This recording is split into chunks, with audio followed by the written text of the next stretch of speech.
You glorious bloodthirsty bastards! Welcome to the quarterfinals of Snot League Season 9. The group stage was a proper slaughterhouse, bodies piled higher than a troll's ego, and now only the strongest 8 remain. Today, I've dragged in a proper legend to help me dissect the carnage. Lord Balerion Bigos, Bretonnian knight-errant, wandering minstrel of the Realm Riders, and former star of the very same team. Welcome, my lord! Bonjour, Henry. I am honored to be here, though I must confess the surroundings are somewhat rustic. Rustic? Mate, this is a Blood Bowl studio, not a fancy vineyard. But tell us, my lord, after the rivers of gore we saw in the groups, are you expecting the quarterfinals to keep that level of savagery, or will the players start playing honorable? Honorable? No, mon ami. In the knockout stages, one does not play for poetry. One fights for survival. If anything, the blade will be sharper, the blood thicker. The weak have already been culled. What remains will be exquisite. Exquisite carnage! Now that's music to my ears! Speaking of music, you've already promised a new ballad for the eventual champions. Any hints what kind of tune we're getting? Something epic, tragic, or just straight up filthy? It will be a chanson worthy of the victor, noble, fierce, and unforgettable. Whoever will lift the cup in glory, we are ready. Their names will echo for centuries to come. That I swear on my lance and my lyre. I'm already getting goosebumps, and not just from the cold ale. Right then, Lord Balerion Bigos, enough foreplay. The quarterfinals are upon us. Let's tear into these matches and see who's still standing when the dust and limbs settle. Lead the charge, then! Right then, let's sink our teeth into the first quarterfinal clash. A.L. Arume against the Cheese Grinders. What in Nuffle's name happened here, Lord Balerion? Joseph Moranion's unbeaten streak snapped like a dry twig by a pack of filthy Skaven. I still can't quite believe it. C'est tragique, Henry. The woodland beasts were a symphony of grace and precision, until they met vermin armed with poison and spite. One cannot compose poetry when the quill is dipped in rat bile. Exactly! The Cheese Grinders read Arume's strengths like an open scroll and delivered a textbook counter. Those poisoned blades sliced straight through fairy armor and dryad bark. Nothing held. The woodland line simply crumbled under the filth. The armor of sylvan folk is woven from moonlight and honor, not meant to withstand such base treachery. Skaven blades are an insult to any civilized weapon. And then there's infamous Dribble Snot, the hired bomber. That little git turned the pitch into a fireworks display. Every explosion pulled eyes away from the real fight, sowing chaos in Moranion's ranks. You must have hated seeing bombs on the field, my lord. Didn't a few of your old Realm Riders mates catch one back in the day? Indeed!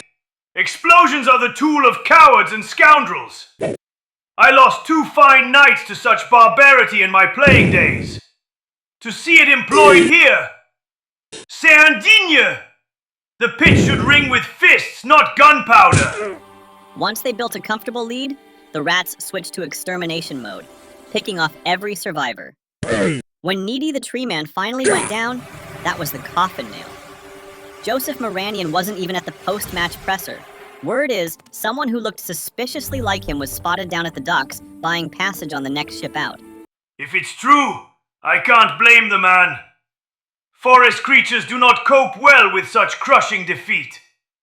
Perhaps his absence was wisdom. Better to vanish than be eaten. Harsh, but fair.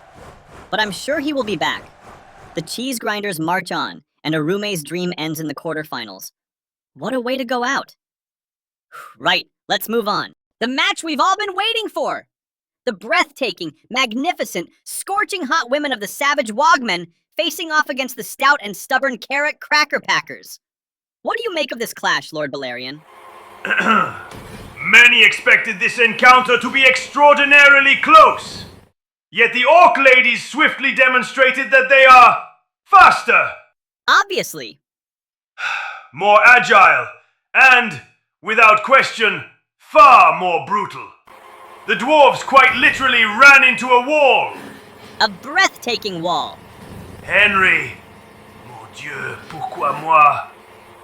Let us remain diplomatic. The Karak players faced an almost insurmountable challenge. Everything, literally everything, seemed to conspire against them, including the referee, who completely ignored a vicious foul on Jackson Willenhire. Oh, that was the one moment I wished I'd been born a dwarf. Oh, Dame du Lac, pardonnez-moi. Let us conclude this topic with dignity. The choice of referee was unfortunate. But the result speaks for itself.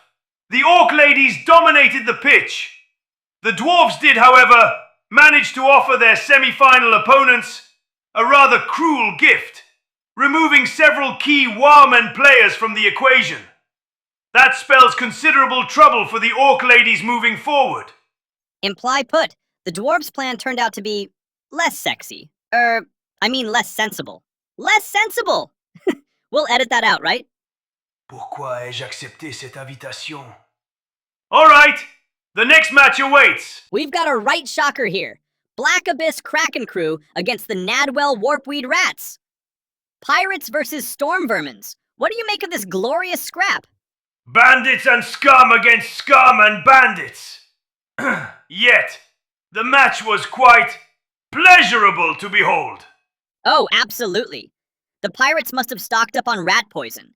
They doped the storm vermin good in the first half. Those big brutes dropped like flies. And that was precisely the finest part of the match!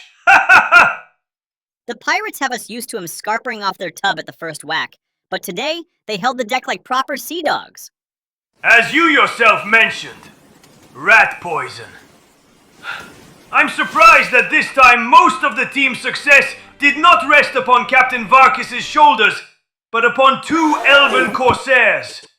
Their cooperation allowed them to build a comfortable lead and then crush Clan Morse's hopes of advancement. Yes. But once victory was in the bag, the pirates went full slacker. Drunken Ogre Gorzod keeled over stone dead on the deck, but a quick reanimation did the trick. Reanimation? They just opened yet another barrel of grog, and that drunktard cannot miss it. Sacre bleu. How can someone drink that? Hard to say the same for the rest of the crew. They started jumping overboard in droves. Lucky for him, the Nadwell Warpweed Rats ran out of clock to claw back. Coach Ritzy griped post-match. If my rats played like that from the start... Ritzy has nothing to reproach himself for. His warriors dominated the group. In the KO stage, they simply lacked luck. That's Blood Bowl for you. Time for the last match. We had to wait quite a while for this last match, didn't we? The Moonflowers were surely hoping their injured players would heal in time, but in the end, they had to field 5 rented elven mercenaries. Not exactly an enviable situation. Perhaps if we were speaking of untrained peasants, I would agree. But here we are still talking about swift, agile elven maidens, who, if need be, can still be used as living shields with little regret. Kevin Bash fell into a rather unfortunate trap. He underestimated the Dryad's sidestep ability.